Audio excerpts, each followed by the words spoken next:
Everyone, this is Varsha. Welcome to victory education. कल की video में हमने नरेशन स्टार्ट किया था, उसी को कंटिन्यू करने वाले हैं। कल हमने देखा था कि टेंस जो गिवन है उसे किस तरह से चेंज करते हैं। आज हम देखेंगे इंटेरोगेटिव सेंटेंस का डायरेक्ट से इनडायरेक्ट किस तरह बनाया जाता है। तो देखो, जब कल हमने देखा था वहां पर जो सेट गिवन था उसे किस में चेंज हमने किया था? टोल्ड में। किस में चेंज किया था? टोल्ड में। लेकिन इंटेरोगेटिव सेंटेंस में सेट को टोल्ड में चेंज ना करके किस में चेंज किया जाता है? Change said to into asked, question, inquired और इंटेरोगेटेड। क्योंकि इंटेरोगेटिव सेंटेंस है तो कुछ क्वेश्चन आस्क किया होगा, कुछ क्वेश्चन किया होगा, कोई इंक्वायरी होगी या फिर इंटेरोगेटेड। इस तरह का चेंज इंटरोगेटिव सेंटेंस में किया जाता है। एक तो ये डिफरेंस होता है। दूसरा क्या होता है, देखो जब हमने एक्टिव पैसिव पढ़ा था वहां पर जो क्वेश्चन मार्क था, अगर एक्टिव में क्वेश्चन था तो पैसिव में भी हमने क्वेश्चन मार्क ही रखा था। लेकिन इंटरोगेटिव सेंटेंसेस में इनडायरेक्ट में क्या होता है, क्वेश्चन मार्क किसमें चेंज हो जाता है? फुल स्टॉप में। और अगर फुल स्टॉप में चेंज हो जाएगा तो इन्वर्जन भी हट जाएगा हमारा। इन्वर्जन क्या होता था? हेल्पिंग वर्ब जो है वो पहले आती थी, देन सब्जेक्ट आता था।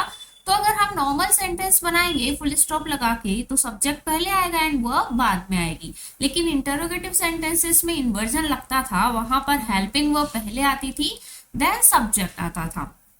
लेकिन डायरेक्ट से इनडायरेक्ट बनाते समय हम क्या करते हैं, जो इंटरोगेटिव साइन होता है, क्वेश्चन मार्क साइन जो होता है, उसको हम फुल स्टॉप में कन्वर्ट कर देते हैं। क्लियर है?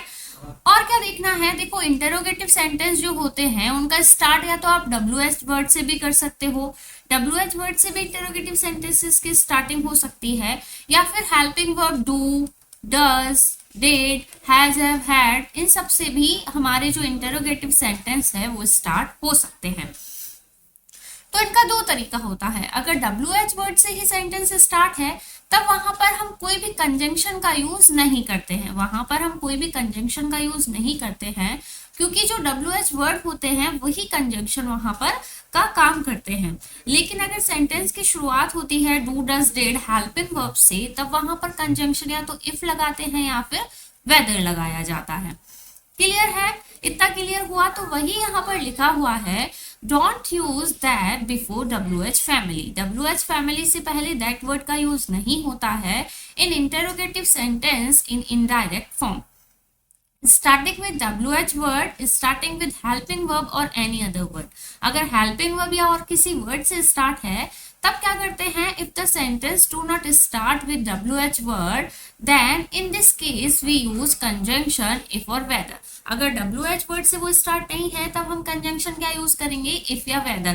कंडीशनल सेंटेंसेस में देखो कुछ भी लगा सकते हैं, इफ भी लगा सकते हैं, हम वेदर भी लगा सकते हैं।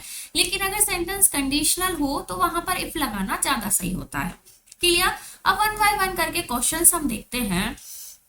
फर्स्ट है the policeman said to him, where do you live? The policeman said to him, where do you live? अब WH वर्ड से सेंटेंस की स्टार्टिंग है तो देखो सबसे पहले द पुलिसमैन, सेड टू किस में चेंज होगा? आस्क्ड में। The policeman asked him. WH को WH ही रहने हम देंगे। अब यहाँ पर क्वेश्चन मार्क है तो हेल्पिंग वर्ब पहले लगा है, उसके बाद सब्जेक्ट लगा है।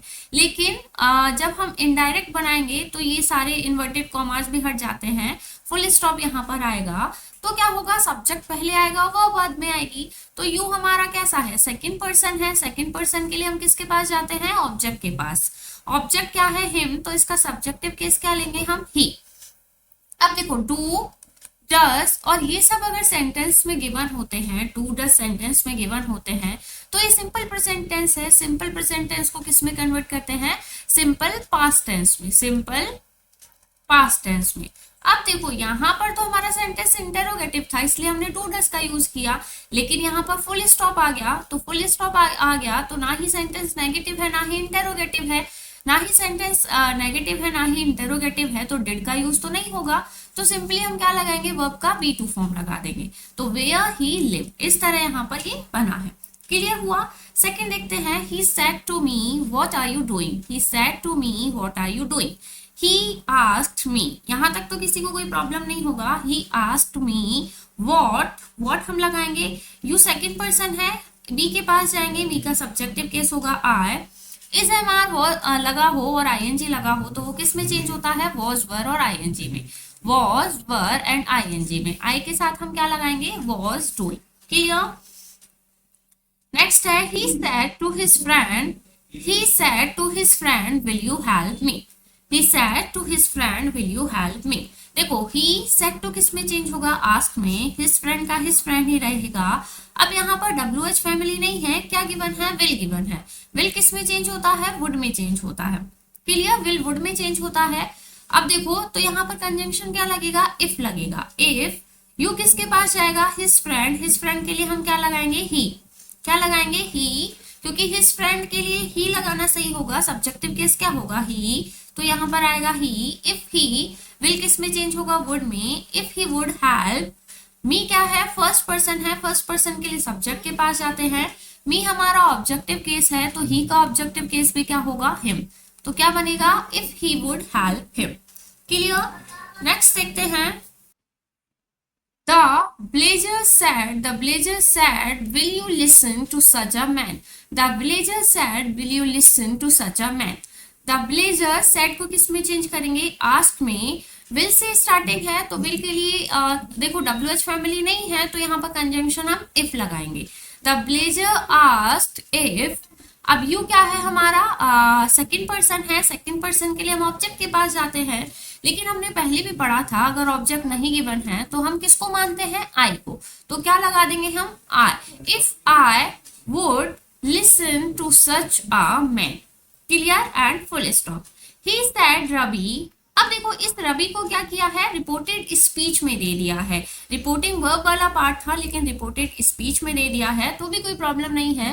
He said Ravi why are you sounding so depressed today, why are you sounding so depressed today, तो ही आस्क्ड, सेड का क्या बनेगा, he asked Ravi, WH family है, व्हाई, यू किसके पास जाएगा, रवि के पास, रवि के अकॉर्डिंग क्या लगेगा, he, why he, is am are given है, वॉज वर्ब में चेंज होगा, why he was sounding so depressed today किस में चेंज हो जाता है, दैट डे में।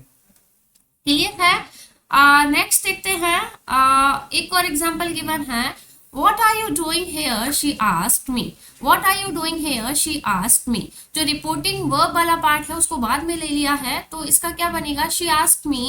इसको हम ऐसे as it is भी लिख सकते हैं, she asked me, या फिर हम लिख सकते हैं she wanted to know, she wanted to know what, अब you किसके पास जाएगा, I के पास, what I is MR और ING है तो किस में चेंज हो जाएगा, was were and ING में। what I was doing there, here किस में चेंज होता है, there में, what I was doing there। Clear है। तो इंटेरोगेटिव सेंटेंसेस में इतना ही था।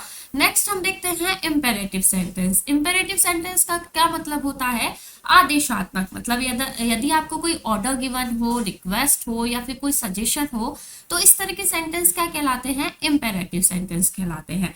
तो इम्पेरेटिव सेंटेंस का डायरेक्ट से इनडायरेक्ट किस तरह बनाया जाता है देखते हैं। He said to me go there, he said to me go there। तो देखो यहाँ पर या तो ऑर्डर होगा या फिर रिक्वेस्ट होगी या फिर सजेशन होगा, तो आपको सेंटेंस को देखकर पता लगाना है कि किस तरह का भाव वहां पर है, वही आप लगाओगे। He said to me go there, तो उसने मुझे ऑर्डर किया। He ordered me, said to किस में चेंज होगा यहाँ पर, ordered me। He ordered me, और to आप लगाओगे, to लगाना नेसेसरी है क्योंकि देखो यहाँ पर कुछ सब्जेक्ट तो है नहीं, कुछ सब्जेक्ट तो है नहीं यहाँ पे, तो ये क्या है हमारी वर्ब है। अब अकेले वर्ब तो नहीं आती है लेकिन टू प्लस वर्ब का फर्स्ट फॉर्म हमने सुना है, ये क्या कहलाता है, इन्फिनिटिव। क्या कहलाता है, इन्फिनिटिव, इसलिए हम क्या लगाएंगे, टू प्लस वर्ब का first form. He ordered me to go there, he ordered me to go there. Clear. Next है he said go there, he said go there। अब देखो इन दोनों सेंटेंसेस में क्या डिफरेंस है, देखो यहाँ पर said के बाद ऑब्जेक्ट गिवन है लेकिन यहाँ said के बाद ऑब्जेक्ट नहीं गिवन है। अब इसे किस तरह से बनाएंगे देखना, he ordered to go there, यहाँ पर कोई ऑब्जेक्ट नहीं था तो नहीं लगाया, he ordered to go there बनाया, लेकिन ये सेंटेंस क्या होगा, रॉन्ग होगा। क्यों होगा, क्योंकि जो ऑर्डर्ड है, ऑर्डर वर्ब है ये अपने साथ ऑब्जेक्ट जरूर लेती है, ये अपने साथ ऑब्जेक्ट जरूर लेती है। तो he ordered him, them, his, कुछ भी हम लगा सकते हैं। He ordered her to go there. तो ऑब्जेक्ट का आना यहाँ पर क्या है, कंपल्सरी है, इसलिए first one is wrong, second one is right. Clear. He said to her, don't go there. He said to her, don't go there.